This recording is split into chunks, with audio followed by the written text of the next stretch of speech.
네, 이민년 새해를 맞아서 MS투데이가 준비한 신년 특집 대담입니다. 이번 시간에는 민병희 강원도 교육감 모시고 강원 교육의 방향과 교육 정책에 대한 이야기 나눠보겠습니다. 안녕하세요, 교육감. 네, 안녕하세요. 네, 먼저 오랜만입니다. 인사 부탁드리겠습니다. 예, MS투데이 독자 여러분, 새해 복의 근원이 되시고 독자 여러분들로 인하여 많은 분들이 복을 받는 그러한 새해가 됐으면 좋겠습니다. 지난해에는 유례없는 코로나19 상황이 또 장기화되면서 교육계에도 많은 변화도 있었고 어려움도 있으셨을 것 같습니다. 네. 위기였지만 그래도 또 성과가 있으셨을 것 같은데요. 어떤 것들이 좀 있었을까요? 글쎄 지난해에도 그 어려움 속에서도 등교 수업을 할 수 있도록 했고 그것을 무너지지 않고 잘 지켜냈다. 그로 인해서 우리 아이들에게 정서적으로 또 학습적으로 큰 어려움이 없이 있게 되었다는 게 첫 번째로 꼽겠고요. 저쪽 제진역이라고 동해북부선 맨 끝에 있는 역인데 그 제진역까지 북에서부터는 철길이 깔려 있어요. 네.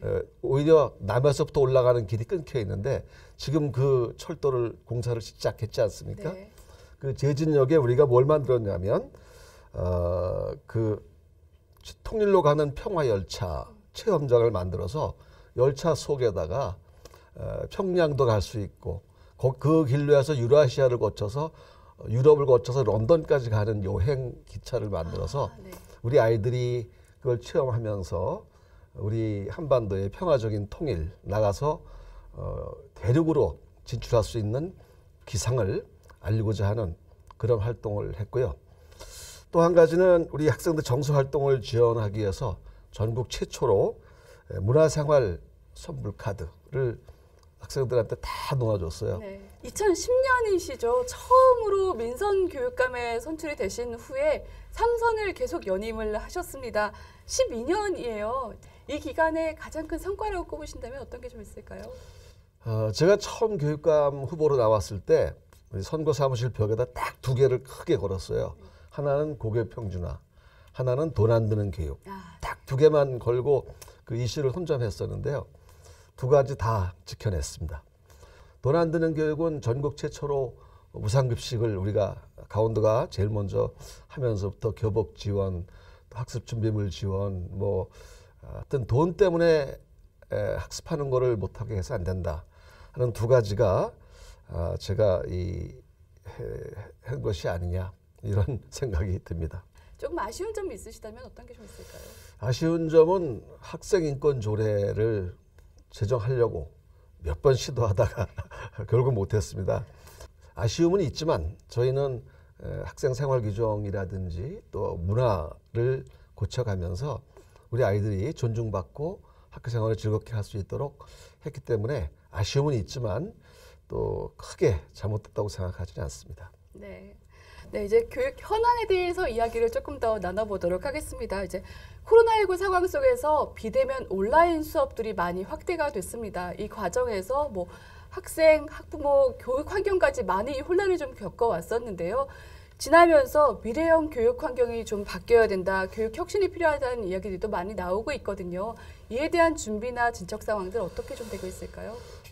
갑자기 이런 온라인 수업을 하게 되면서 선생님들도 당황했고 또 학생들도 그렇고 학부모님들도 어찌해야 될 바를 모르고 그랬던 것은 사실입니다.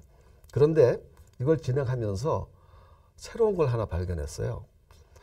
대면 수업에서 할 수 없었던 것, 개별 수업입니다. 이 온라인 수업에서는 1:1 맞춤형 수업이 가능해졌어요. 그래서 이제 이것을 통해서 우리가 두 가지의 장점을 살리자.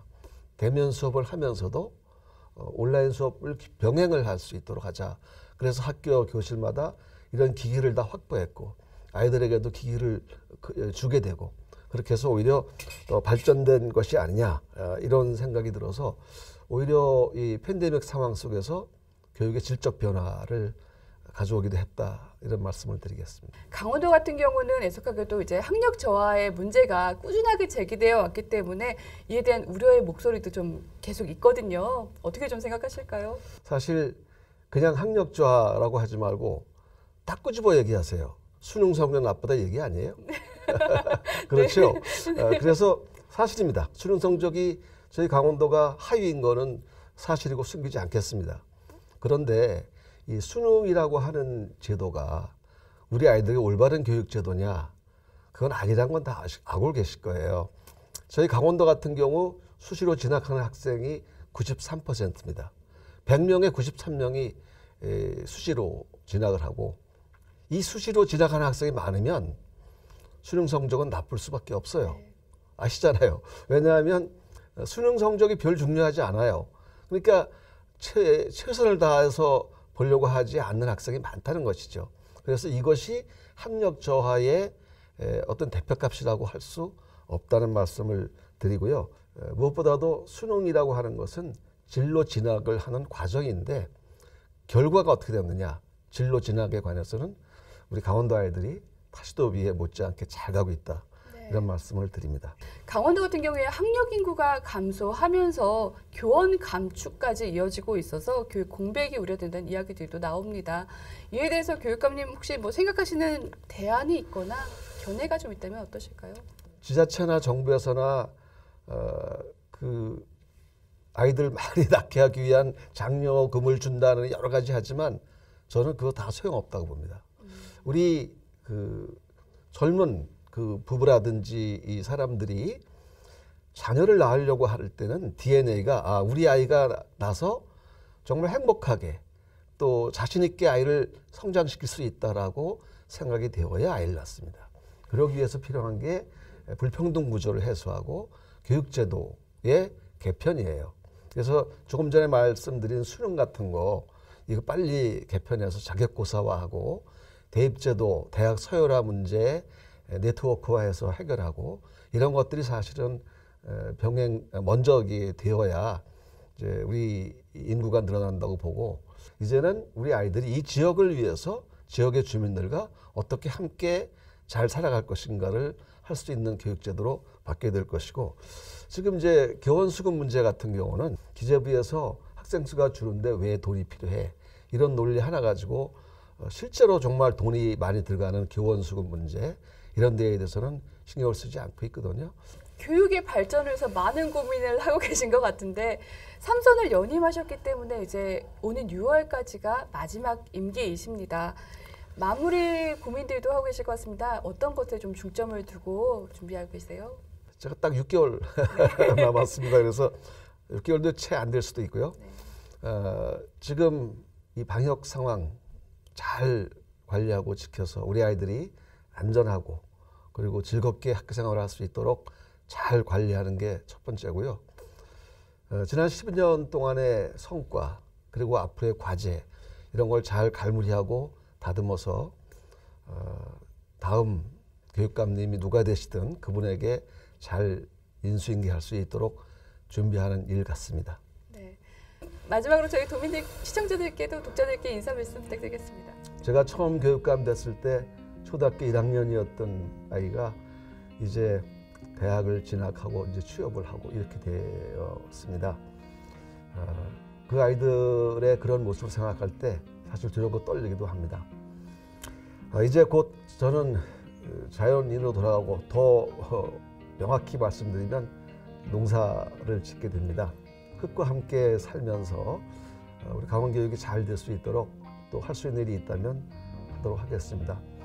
올해도 우리 도민 여러분 몸도 마음도 건강하시고 행복하시고 모두에 말씀드린 것처럼 복의 근원이 되셔서 모든 사람들에게 행복을 주는 나날이 되시기를 바라겠습니다. 고맙습니다. 네, 오늘 말씀 감사합니다. 네. 네, 교육은 인생을 위한 준비가 아니라 삶 그 자체라는 이야기가 있습니다. 코로나19로 모두가 힘든 시기를 보내고 있지만 더 나은 우리의 삶을 위해서 보다 안전하고 보편적인 교육 환경이 이루어지기를 기대해 보겠습니다. MS투데이가 준비한 신년 특집 대담 이번 시간에는 민병희 강원도 교육감과 이야기 나눴습니다. 고맙습니다. 네.